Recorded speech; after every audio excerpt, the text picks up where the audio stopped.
anggaran 468 triliun yang dikucurkan untuk desa, itu kita harus pastikan bahwa setiap kepala desa paham bagaimana menyusun rencana kerja daripada desa. Yang kedua, dia juga paham untuk pertanggungjawaban penggunaan anggaran itu sendiri.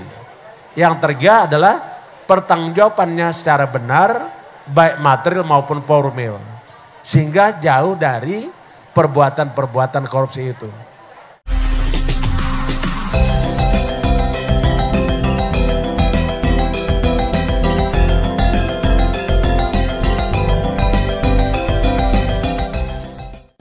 Malam-malam jaga bersama di gardu, minum kopi sambil menghisap cerutu.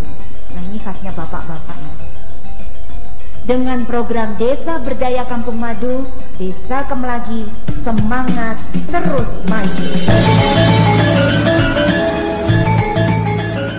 Teman, saya kira karena hari ini KPK dalam konteks pelaksanaan tugas sebagaimana diamanatkan oleh Undang-Undang Pasal 6 huruf A, yaitu melakukan tindakan-tindakan pencegahan agar tidak terjadi tindak pidana korupsi, khususnya melalui pendekatan pendidikan. Maka untuk konferensi pers kita pada siang hari ini kita akan fokuskan lebih kepada upaya pencegahan yang dilakukan oleh KPK melalui pendekatan pendidikan. Jadi saya kira untuk menyingkat waktu, kami akan persilahkan rekan-rekan untuk mengajukan pertanyaan. Jadi disebutkan nama dan medianya. Pertanyaannya ditujukan kepada siapa? Kami buka sesi pertama untuk 3 penanya pertama. Silakan. 1, ada lagi 2? Belum ada, baik. Sambil menunggu, rekan-rekan jurnalis yang juga mengikuti press conference ini melalui akun media sosial KPK juga nanti dapat menyampaikan tanggapan ataupun pertanyaannya melalui fitur yang tersedia. Kami persilahkan, Mbak. Baik, selamat siang, nama saya Ayu dari TVRI. Bapak ini ingin menanyakan terkait dengan kick-off hari ini, seperti apa potensi yang bisa dicegah dengan tindak pidana korupsi dengan melakukan kegiatan hari ini, Pak? Potensi pencegahan korupsi sendiri dari desa seperti apa? Baik, ada lagi?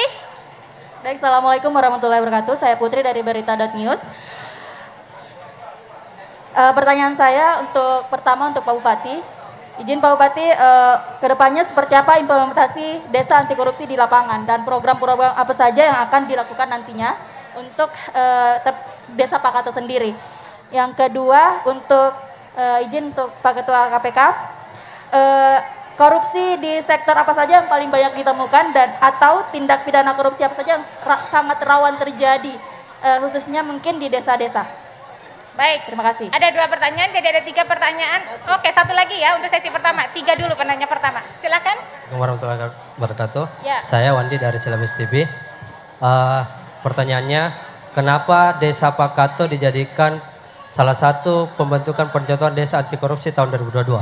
Terima kasih. Baik, terima kasih. Ada 4 pertanyaan. Untuk kesempatan pertama ada 2 pertanyaan. Saya kira mungkin dari KPK dulu. Pak Ketua berkenan untuk menjawab. Nanti yang kedua untuk Pak Bupati. Dan yang ketiga Pak Wawan nanti bisa menambahkan terkait hal teknis tentang Desa Pakato. Baik. Terima kasih kepada rekan-rekan, wartawan dan jurnalis yang meliput kegiatan KPK bersama Kementerian Lembaga. Kami hadir di Desa Pakato, Kecamatan Bonto, Manaru. Ini adalah dalam kegiatan launching kick off tentang program Desa Anti Korupsi. Kita sangat memahami bahwa begitu penting peran desa. Kalau 74.000 lebih desa bebas dari korupsi, maka tentulah gambaran kabupaten kota bebas dari korupsi. Yang kedua, kita sangat memahami bahwa dana desa yang dikucur oleh pemerintah pusat sejak tahun 2015 sampai dengan sekarang kurang lebih 468,5 triliun. Dan dana itu harus kita pastikan dalam rangka membangun desa untuk mewujudkan tujuan negara. Dan KPK sangat prihatin dengan berbagai kejadian yang menimpa para kepala desa dan perangkat desa. Data menunjukkan sampai dengan hari ini tidak kurang dari 601 perkara korupsi yang melibatkan perangkat desa dengan 686 orang. Nah, KPK berkepentingan untuk membebaskan para kepala desa supaya tidak terjadi praktik korupsi. Kita harus hentikan. Kami tidak bahagia kalau ada para kepala desa, penyelenggara negara, bupati, gubernur, wali kota yang terjebak kasus korupsi. Karenanya kita melakukan upaya pendidikan masyarakat dan pencegahan supaya tidak terjadi korupsi. Kalau melihat dari fakta-fakta kasus korupsi yang sering muncul, setidaknya setiap tahapan itu bisa saja terjadi korupsi. Mulai dari perencanaan, penyusunan anggaran, aplikasi dan implementasi anggaran itu sendiri, saat pelaksanaannya, saat pengesahannya, dan terakhir saat pengawasan dan evaluasi. Itu bisa terjadi korupsi. Tetapi yang paling banyak terjadi korupsi itu adalah terkait dengan pengadaan barang jasa, yang terkait dengan perizinan, jual beli jabatan. Nah, inilah yang kita menjadi perhatian supaya tidak terjadi.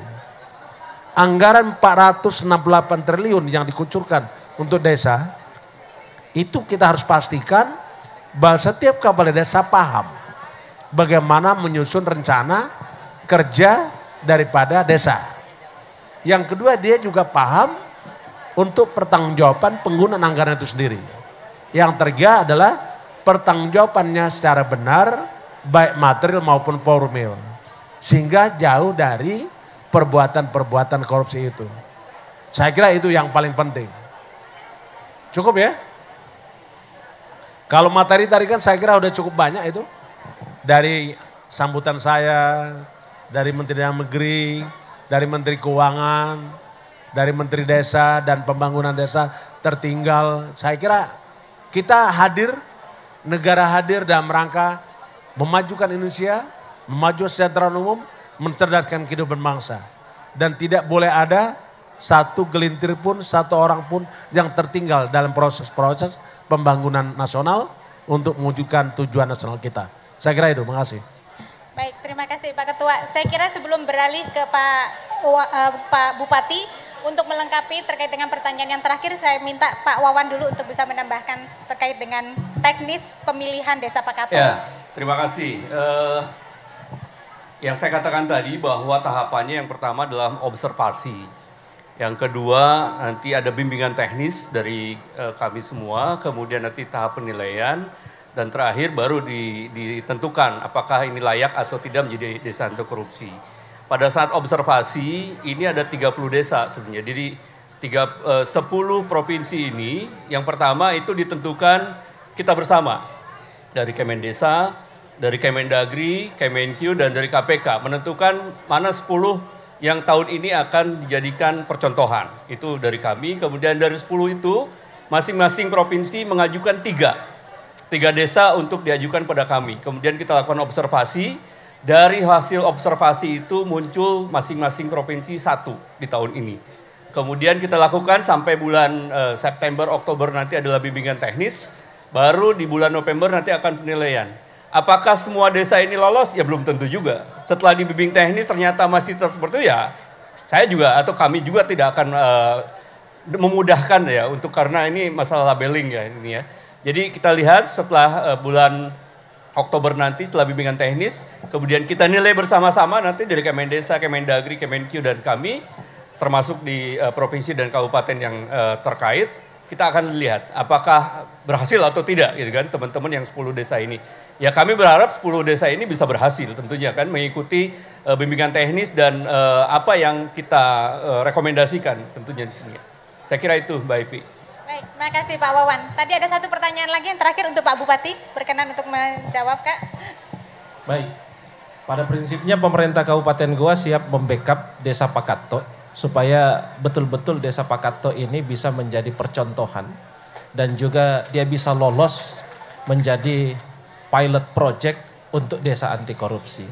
Kami yakin dan percaya pasti Desa Pakato memiliki banyak kekurangan dan juga keterbatasan anggaran dan keterbatasan SDM yang ada di Desa Pakato.